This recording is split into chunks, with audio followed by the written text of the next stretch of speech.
नीलांजना समाभाषम रविपुत्रम यमाग्रजम छाया मार्तंड संभुतम तम नमामि शनिश्चरम। नमस्कार मित्रों, 12 जुलाई समय रहेगा सुबह 10:28 पर।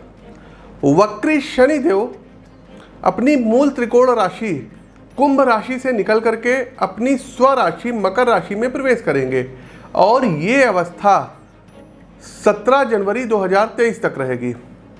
शनि के इस गोचर के कारण देश की न्याय व्यवस्था, कार्यपालिका एवं अन्य सामाजिक विषयों पर गहरा और दूरगामी असर अब दिखाई देगा।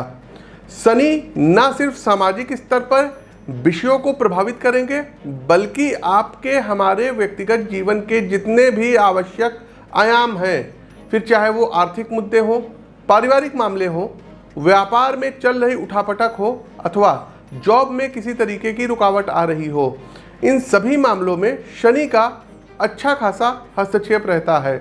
वहीं पॉलिटिक्स में भी शनिदेव बहुत ही बड़ा हस्तक्षेप करते हैं। तो आइए क्रमवार जानते हैं कि मेष से लेकर के मीन राशि के जातकों पर वक्री शनि के मकर राशि में आने से क्या कुछ प्रभाव पड़ेगा। साथ ही साथ धनु राशि, मकर राशि और कुंभ राशि पर 7.5 चल रही है। वहीं मिथुन राशि और तुला राशि पर शनिदेव की ढैया चल रही है। प्रिय दर्शकों, कुछ बदलाव होंगे शनिदेव जब मकर राशि में आएंगे। कुछ प्रिडिक्शन है, इसको आप लोग नोट कर लीजिएगा।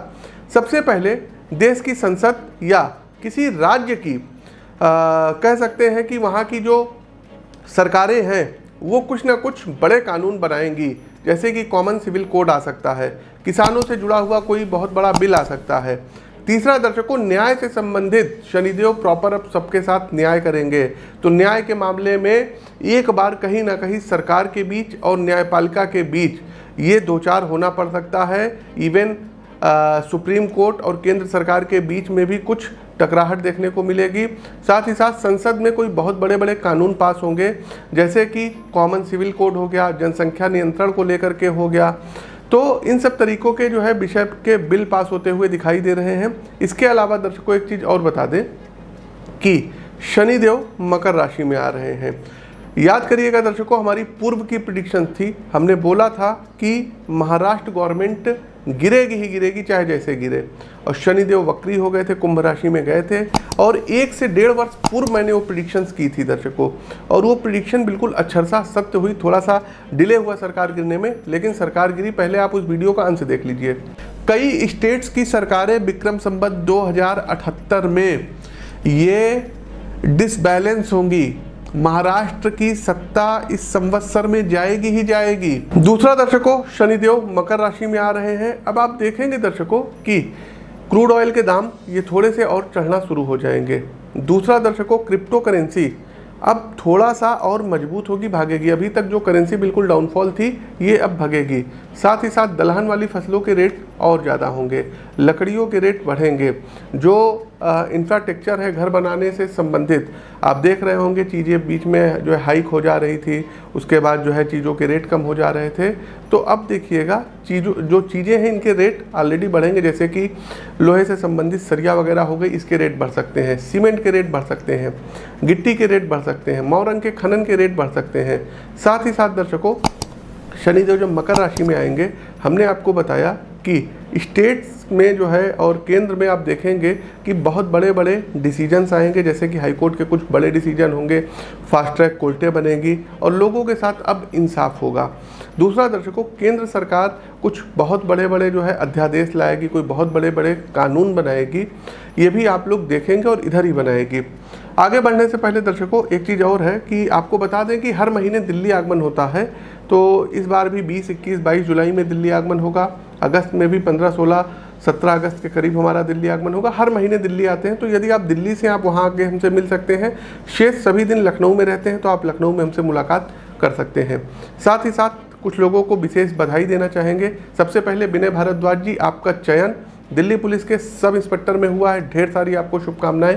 जो भी हमने आपको उपाय बताए थे आपने किए और आज आप उस अचीवमेंट पे को जा करके आपने हासिल किया है। दूसरा, आशीष कुमार सिंह जी हैं, आपका BSA बेसिक शिक्षा अधिकारी, जिला बेसिक शिक्षा अधिकारी महाराजगंज यूपी में आता है जिला। तो इस पर आपका चयन हुआ है, आपने ज्वाइन भी कर लिया है। आपको भी ढेर सारी शुभकामनाएं। और बहुत आगे तक आप बढ़ें, ऐसी हमारी मंगल कामना है। साथ ही साथ असिस्टेंट प्रोफेसर में व्योमेश जी आपका चयन हो गया है, आपको ढेर सारी शुभकामनाएं व बधाइयाँ। साथ ही साथ हर्षा जी आपको भी जो है प्रमोशन मिल गई है, ढेर सारी आपको शुभकामनाएं और ढेर सारी बधाइयाँ। इसके अलावा दर्शकों तमाम लोग हैं जिनके चयन होते गए, नाम लेते जाएंगे तो अब जगह भी कम पड़ जाएगी और वीडियो बहुत लंबा हो जाएगा। तो आगे बढ़ते हैं, उससे पहले एक हाथ जोड़ करके आप लोगों से विनम्र अपील है, देखिए वीडियो अंत तक देखिएगा, उपाय आखिरी में बताएंगे। दूसरा, सोशल मीडिया के दूसरे प्लेटफॉर्म पर आप हमको फॉलो कर सकते हैं, सभी के लिंक डिस्क्रिप्शन बॉक्स में दिए गए हैं। अधिकतर चैनल पर एस्ट्रोविद आशीष नाम से, बस ट्विटर पर पंडित आशीष वस्त के नाम से हमारी आईडी है, आप फॉलो कर सकते हैं। आगे हमारी राशि आती है जेमिनी अर्थात मिथुन राशि। तो हमारे मिथुन राशि के प्रिय मित्रों, आपके लिए यदि मैं स्पष्ट शब्दों में कहूँ तो समय आत्म विश्लेषण का, आत्म मंथन का है। मकर में जाते वक्री शनि आपके मन मस्तिष्क को सांसारिक गतिविधियों से मोड़ करके आध्यात्म एवं आत्म अवलोकन के रास्ते पर ले जाएंगे।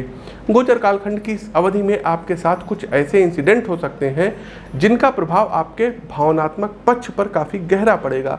संभव है घर, परिवार, मित्र या किसी बेहद निकट संबंधी से आपकी टकराहट हो जाए, अन्यथा उनके ही द्वारा आपकी भावनाओं का उपहास बनाया जाए। विषाद की ये स्थिति आपको एकांत में ले जाएगी। जिस प्रकार शनि अन्य ग्रहों से दूर अकेले सूर्य की परिक्रमा करते हैं, ठीक उसी प्रकार आप भी कामकाज और परिवार के मामलों से हटकर किसी आध्यात्मिक यात्राओं पर निकलेंगे और परिक्रमा करेंगे। यात्रा की ये अवधि आपके चरित्र को अंदर बाहर से पूर्णतः बदल कर रख देगी। आर्थिक लिहाज से थोड़ी समस्याएं रहने वाली है। शेयर मार्केट वगैरह में अभी निवेश मत करिएगा, क्योंकि कुछ अंतर्राष्ट्रीय कारणों से पूरे विश्व का मुद्रा बाजार अनिश्चितता से भरा रहने वाला है। पेशेवर जीवन में भी चुनौतियां रहने वाली हैं, क्योंकि आप कामकाज से ब्रेक लेंगे, जैसा मैंने कहा है, जिसका इम्पैक्ट सीधा आपके कामकाज पर पड़ेगा। इवन आप जॉब चेंज करने के विषय में भी विचार कर सकते हैं। व्यवसाय के संदर्भ में किसी भी नई योजना को प्रारंभ न करिए, जो कार्य प्रगति पर है उसी को आगे बढ़ाना आपके लिए उचित रहेगा। आप लोग दर्शकों लाइक करते चलिए, शेयर करते चलिए। सोशल मीडिया के दूसरे प्लेटफॉर्म पर आप हमको फॉलो कर सकते हैं, लिंक डिस्क्रिप्शन बॉक्स में दिया गया। अब अंतिम पड़ाव आता है उपाय का। देखिए दर्शकों, उपाय आप लोग अपनी जन्म कुंडली का विश्लेषण करवा करके भी ले सकते हैं। साथ ही साथ दर्शकों, हमने आपको बताया हर महीने हम दिल्ली आते हैं, जैसे अभी 20, 21, 22 दिल्ली ही रहेंगे, अगस्त में भी रहेंगे, सितंबर में भी, लेकिन लखनऊ में ही हमारा जो है रहना होता है। तो आप लोग लखनऊ आ सकते हैं। लखनऊ के बिल्कुल जस्ट पड़ोस में बाराबंकी डिस्ट्रिक्ट है, आप यहाँ पर भी आके हमसे मिल सकते हैं। स्क्रीन के दिए गए नंबरों पर व्हाट्सएप पर आप लोग प्रोसीजर पूछ सकते हैं कि अपॉइंटमेंट की क्या प्रोसीजर है। अब आते हैं उपाय पर। कॉपी पेन उठाइए और उपाय नोट करिए। सबसे पहले सभी राशि के लोगों को प्रतिदिन राम रक्षा स्तोत्र का पाठ करना होगा। वैज्ञानिक तथ्य बता रहा हूँ, समझिएगा। देखिए, राम रक्षा स्तोत्र का ही पाठ क्यों? आप कहेंगे कि शनि जो है मकर राशि में आ रहे हैं, शनि से रिलेटेड कोई उपाय बताइए। देखिए, राम रक्षा स्तोत्र इसलिए आपको पढ़ना पड़ेगा क्योंकि शनि देव को बंधन से जो मुक्ति दी थी, ये हनुमान जी ने दी थी। और हनुमान जी किसके दूत थे? राम जी के दूत थे। तो राम रक्षा स्तोत्र का पाठ कीजिए। राम जी की ही प्रेरणा से हनुमान जी लंका में जा पाए थे, लंका जला पाए थे। तो राम नाम का आप जाप करिए, राम रक्षा स्तोत्र का पाठ करिए। पहला एक काम ये आप लोग करिए। शनि जब भी परेशान करें आप लोग राम रक्षा स्तोत्र पढ़िए। दूसरा एक काम करिएगा, जिनके ऊपर शनि की 7.5 चल रही है, जैसे कि धनु राशि हो गया, मकर राशि हो गया, कुंभ राशि हो गया, और जिनके ऊपर ढैया चल रही मिथुन राशि, तुला राशि, इन लोगों को पिपलाद ऋषि कृत शनि स्तोत्र का प्रतिदिन 3 बार पाठ करना होगा। और शनिवार वाले दिन सुंदरकांड का पाठ करना पड़ेगा। शनिवार वाले दिन सुंदरकांड का पाठ करिए, पिपलाद ऋषि कृत शनि स्तोत्र का पाठ करिए।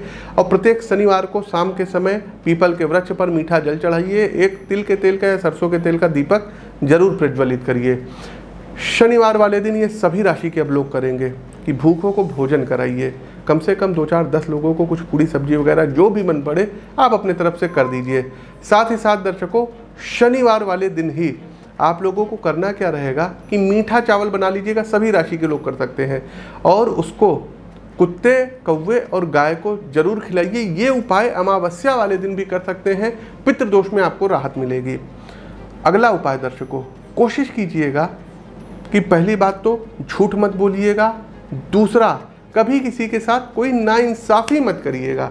यदि आपने कमिटमेंट कर दिया ना, तो अपने कमिटमेंट पर खरा उतरिएगा, पूरा जरूर करिएगा। किसी के साथ अगर आप चीटिंग करेंगे, आपकी कुंडली में शनिदेव चाहे जितने अच्छे हों उच्च के हों, स्वराशि के हों, मूल त्रिकोण राशि के हों, चाहे शनि की महादशा चल रही हो, दर्शकों कुछ हो नहीं सकता है, क्योंकि शनिदेव जब दंड देने पर आ जाएंगे तो सारे ग्रह एक तरफ और शनिदेव अकेले काफ़ी हैं बर्बाद करने के लिए व्यक्ति को।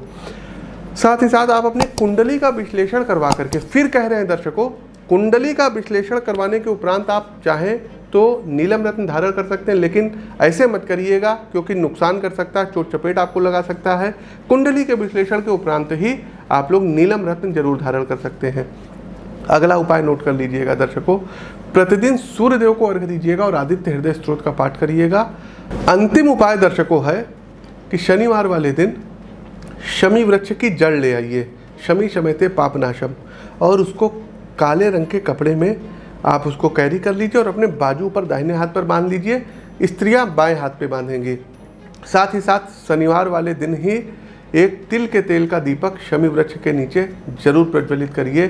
शनिदेव के कभी भी दर्शन करिएगा, बिल्कुल सामने से मत करिएगा, नज़र बिल्कुल मत मिलाइएगा, साइड से दर्शन करिएगा। तो ये कुछ उपाय हैं जिनको आप कर सकते हैं। शिवलिंग पर आप लोग शनिवार वाले दिन जल में तिल मिला करके अभिषेक कर सकते हैं। ओम नमः शिवाय मंत्र का जाप कर सकते हैं। गले में 14 मुखी रुद्राक्ष भी धारण कर सकते हैं। तो ये कुछ उपाय हैं जिनको करके आप अपने जीवन को सर्वसुलभ बना सकते हैं। प्रिय दर्शकों, हमारा प्रस्तुत राशिफल कैसा लगा कमेंट बॉक्स के माध्यम से अवगत कराइए। नए हैं तो चैनल को सब्सक्राइब करिए। सोशल मीडिया के दूसरे प्लेटफॉर्म पर आप हमको फॉलो कर सकते हैं, लिंक डिस्क्रिप्शन बॉक्स में दिया गया है। अपनी वाणी को विराम देते हुए ज्योतिष के इस मंच से मैं पंडित आशीष वत्स आप सभी प्रबुद्ध दर्शकों से विदा लेता हूँ। नमस्कार, जय शनिदेव।